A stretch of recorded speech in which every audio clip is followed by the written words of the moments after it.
Hi everyone, my name is Goretti Ndunwere, and I'll be talking about the MasterCard Foundation Scholarship essays. I'm currently a MasterCard Foundation scholar at the University of Edinburgh, and I'll be studying global health policy.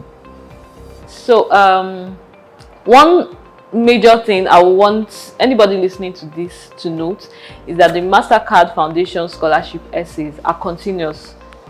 I would say it's like 6 small essays in one big essay, meaning they have to follow each other, just like the popularly known Chibnall scholarship essays. So the first question they will ask you, I would say, is a piece of cake. They will ask you, how do you meet the selection criteria? You should mention if there were any hindrances you met or you encountered during your studies. So, of course, how you meet the selection criteria is the first thing you will see on the website. And for MasterCard Foundation Scholarship generally, you have to be a student from sub-Saharan African country, or a graduate that resides or is from a sub-Saharan African country, which Nigeria is part of and most Western African countries are part of. Then you have to be academically talented and economically less developed. Okay, academically talented. The way University of Edinburgh define their own academically talented is 60%. That's for those who are not scored by CGPA. You have to have at least 60%. For CGPA, 3.5 out of 4. You can do the conversion on the 5-point scale or 7-point scale depending on your school. So that's the academically talented part that I was talking about.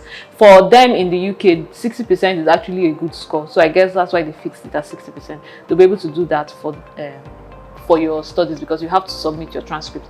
Then you have to be economically less developed or economically disadvantaged. And everybody in Nigeria is economically disadvantaged.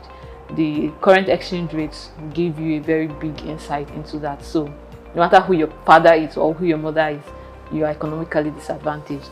And another criteria is that you must have been involved in giving back to your community, to your country or your continent.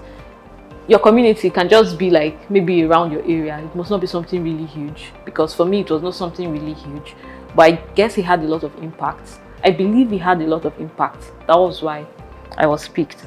So these key selection criteria, when you're writing them in your essays, you will not just go and say, I am economically less developed or economically disadvantaged. I graduated as the best student in my class. No. Now you're going to pick those key selection criteria and fit it in to the point that you can say you meet this by, or I've been doing this voluntary activity and this is something that MasterCard Foundation likes, or this is what MasterCard Foundation believes in. For example, in my case, I've been involved in a lot of voluntary activities that's been helping to improve or working to improve SDG. SDG is Sustainable Development Goals, and mine is focused on gender and equality or sexual and reproductive health. So I brought this into my essay. Then if you're talking about maybe a challenge you face while you're in school, there is this trap that most people tend to fall into. You start talking about how your parents could not pay your school fees, so you missed school, or you had to work while you were going to school, and then you dwell on it so much and you did not pick out the lesson or how you overcame that hurdle. So I would say a sentence is enough to say whatever it is that you faced as a student, or before you enter the university, that's for your undergraduate studies. So if, for example, you say you were economically less disadvantaged, maybe you lost your dad or you lost your mom, that is enough. You will now go ahead and say, despite this, I was able to achieve so and so. It could be that you achieved being the best student in your class, despite the fact that most times you had to read on empty stomach, or you became the best student in your class, despite the fact that you had to work and school. So when you're wrapping it up, like I said, it's an essay. And yes, mind you, it must not be more than 250 words. So it means you have to cut the other unnecessary things and go straight to the point. Always use your last paragraph to re-emphasize what you have mentioned in the previous paragraph. And a pro tip for me would be that it should not be more than 4 paragraphs, no matter what it is that you're discussing, because you have 250 words to work with. The second essay will be asking you about an example of a current or previous transformative leadership journey or program that you have been involved in. Now, if you want, you can use a past leadership example, and if you want, you can use something that is currently going on. For me, I used something that was currently doing. It just happened that I noticed a need in my community. That's where I work.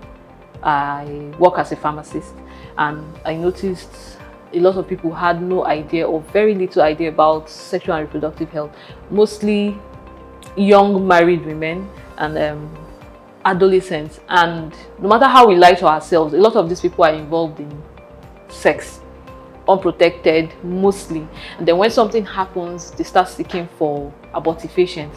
So this was a need that I identified. Now, how do I go ahead to solve it? I did not mention before the start of this that when if you're approaching this essay, you have to go with the STAR process.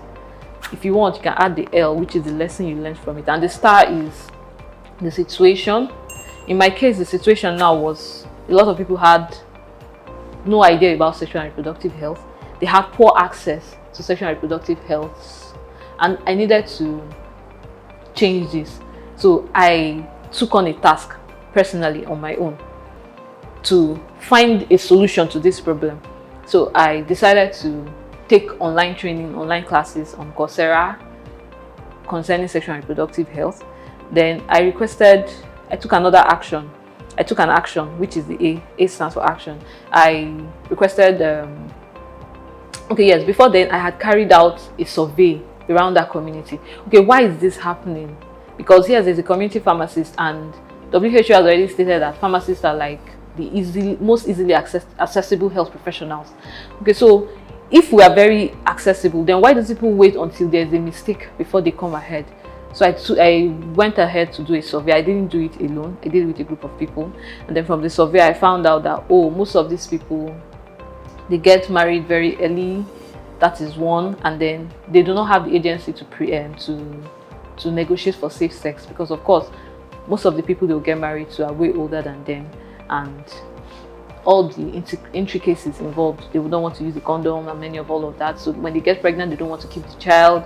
Or some of them, when they get pregnant, they may not be able to carry the baby to term, or when in the process of giving birth they lose their lives or the baby die. And already we know in Nigeria maternal mortality is quite high. Only Nigeria alone accounts for about 14% of maternal mortality in the world, so it's huge. So when I found out these reasons, and yes, many of them were quite ashamed to come in to ask for help, because most of the people they have met made them feel worse than they were before they came in. So why not go and get those abortifacients behind the back of everybody and do it, if they die, if not. So I requested for support from Integrate E, and then I went for several trainings on contraceptives and family planning, and I was more equipped with skills now. Yes, we had done a bit of family planning during my undergraduate studies, but it was not still enough. So these training skills I got were what helped me to be able to address that situation, and the results that I got from it, yes, there were less requests for such products. Now many people adopted family planning. A lot of people did not adopt this thing because they felt that family planning was dangerous to them. But it's quite funny that they'll feel most of those contraceptive products, the daily pills or the injectables or the implants, were things that were harmful, but they were prepared to get abortifacients. So they understood that it was better, they were better off using these ones. So this is just like an example.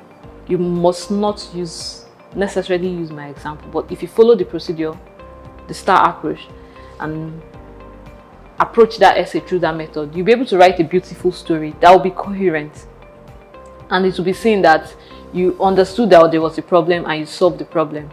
And if it's something that is still going on, you can go ahead and mention that it's still going on. If it's something that has ended, you say yes, that's ended. And then while you're writing these essays too, it will be good you mention people, time, events, and quantify it. How many people did you meet? How many people accepted it? Okay, what was the impact of your work? It makes it more believable. It doesn't look like something that you cooked up. So that is how you should approach that one. Then yeah, the third essay talks about or ask you how MasterCard Foundation Scholarship at the University of Edinburgh will help to support your development. And in this case, there's no point talking about plenty things. Let me just put it as plain as possible. You can probably use your first paragraph to say some statistics, or you talk about how either you mention statistics or you talk about how your work is still localized and you want to make greater impact. You can start with that. Maybe your work is just within a small area, and you know, yes, you're making a difference, but it's not as much as you want, and it will not be as fast as you want. So imagine you're at the University of Edinburgh with the support from MasterCard Foundation that will help with professional development, as well as your academic development and personal development, meaning you get those skills that you'll be able to use to address the situation on ground. It will also be good if you mention that you've probably seen a lecturer that's done, or a professor that's done something related to what you intend to do. So what it means is that you now have to follow the lead or follow someone who has done something similar. You learn from the person. In the process, in as much as you feel you may not, you're contributing to a body of knowledge. So in my case, it was something similar to that I did. Spoke about a professor that was interested in her work, and she had done something similar in a country that had almost the same indices as Nigeria, the same problems as Nigeria. So imagine using her method with some refining. It means I'll get my own answers faster. I also mentioned how the MasterCard Foundation Scholarship at the University of Edinburgh has the opportunity for me to do a placement-based dissertation. It's a big thing, meaning you are in an organization that is trying to solve the problem that you want to solve, and at the end of the day, you're going to get a network that will help you later to achieve the goal that you really want to achieve. So yes, that's something that you mentioned. And in this case, this thing should not be more than 3 paragraphs. You can also mention one module that you're interested in that will help you in your future career. At the end of everything, always use the last paragraph to tie up everything that you've said, like a summary of everything that you've said, to still reiterate it so that you know that you're on the right track. Then the fourth essay talks about who you would network with, who you would network with, like after, yes, your career plans. That's what the fourth essay talks about, your career plans. I can't remember the exact questions, but it talks about your career plans. That's just the summary of everything. Now look at it from the first essay that talks about your background to the second essay that talks about something you've done before, like a leadership experience, to the third essay that talks about how MasterCard will help you to with your self-development, to this fourth essay now that is not talking about, okay, no, so now you've gotten what MasterCard wanted to give you. So how are you going to achieve this? You're thinking of your future now. The only way you can achieve that now is to tie your past to your future, or your present past to your future. So you want to be like a consultant, for example, for youth development, or champion for gender development, or global health, a global health policymaker. So how do you want to achieve this? What are your plans? How do you intend to, okay, MasterCard has trained you. So after allowing you enjoy all of those things, what are your plans to make sure that what you wanted to achieve, you get them? So here you talk about, if you want, you can give a brief statistics about what it is that's currently on ground and what your interest is to correct what is currently on ground. Then I would say you should go in well on the modules that will help you to achieve, or give you the skills that will help you to achieve this. For example, in my case, I would say how I did it was I talked about how my short-term career goals. My short-term, I know that there's a specific, like there's a very big need, especially in the area of pharmacovigilance studies in Nigeria, especially with sexual and reproductive health products. So I want to carry out a pharmacovigilance studies. and I cannot do it alone. There is a department in NAFDAC that does that. So it means I'm going to work with them to achieve this, and I'm going to work with the organization I had worked with before, which is the Integrate E, because they're already on ground. They have this information to get this reports from these women and their husbands, as the cases may be. So now when I get this report, what next? I won't keep it. I have to disseminate it. Now I'm now solving the problem of no data on pharmacovigilance studies. And now the different way that I intend to do this will be probably to disseminate it in their languages, or go to the rural areas, or go to people that, because in Lagos here, I will say, in Lagos we have rural areas, no matter how we want to deceive ourselves. So there are some women that you will be shocked in Lagos that do not know many things about many things. So you want to disseminate this to them, to tell them how to. Now I'm speaking from global health policy perspective. So disseminate information to them. Then when you disseminate information to them, it means there will be something that you would achieve afterwards. When you disseminate information, what happens? So probably there will be increased contraceptive intake or something. Just give. You have to think about it, not just give. Think about it completely. Okay, so you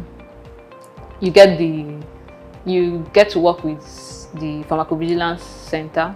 You get the information, then you disseminate it.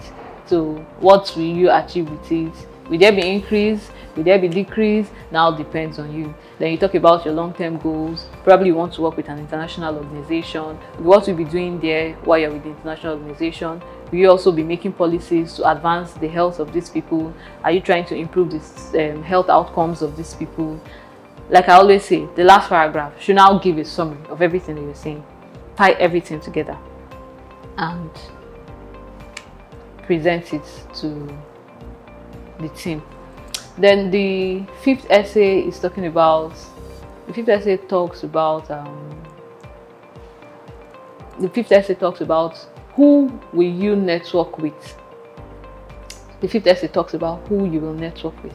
Who will you prioritize your networks and engagements with? So when they say who you will network with, as someone who lives in Nigeria, even someone who lives on planet Earth, you cannot do anything alone, no matter how you want to put it, no matter how you think you can do it. You can't do anything alone. So these people that we're talking about, that are your network, there are people that will help you to achieve your goal faster.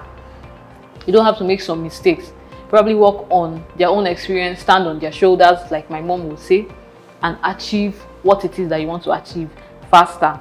So you can talk about the networks with the alumni, that's MasterCard Foundation alumni. If you have friends in other that have let's say in other schools, probably under the MasterCard Foundation Scholarship, that are interested in what you're interested in as well. Yes, you can mention that. If you want, you can mention about how you want to still be in contact with your lecturer or your project supervisor, as the case may be, and to work to achieve your goals. If you want, you can also mention the organization that you probably do your placement-based dissertation, if your course is something that allows that. If you also want, you can talk about how you will also still be in contact with the people that you have worked with before. The whole idea of mentioning all of this, they want to be sure that you're still in line with your career path.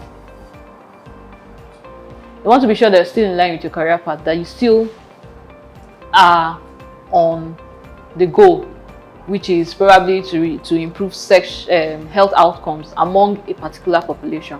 So you mention all of that, and like I always say, not more than 4 paragraphs. The 4th paragraph should tie up like a summary of everything that it is that you intend to achieve. Reiterate it again completely and present it to the team. Then the last essay talks about any other information that you have not mentioned that they would want to hear. Probably that you're economically disadvantaged, any other challenges that you faced, something like that. So at that point, yes, it looks like another sub-story essay, but it is not a sub-story essay. You will not dwell on the negatives.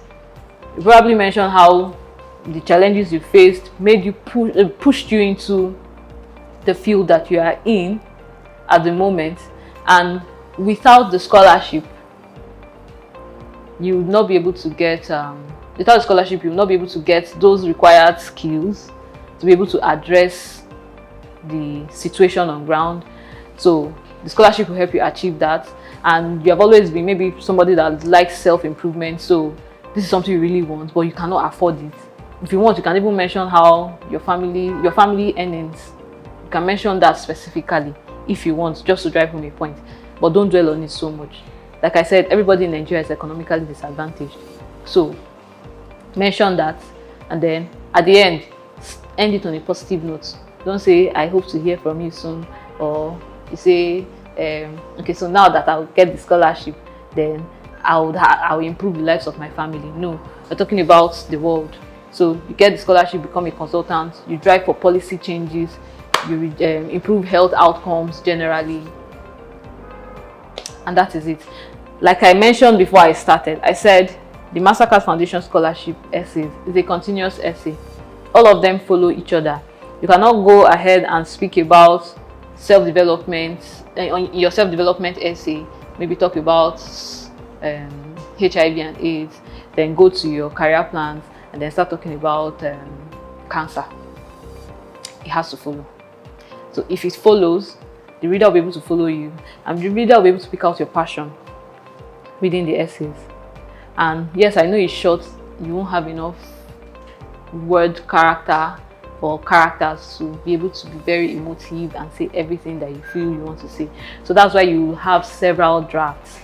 You write your first draft with plenty of information. You pick out the most important information and put it. Don't waste any paragraph writing introduction that's irrelevant things. If you ask me, just go straight to the point. Go straight to the point at the beginning of every essay. Like I said, no more than 3 to 4 paragraphs per essay.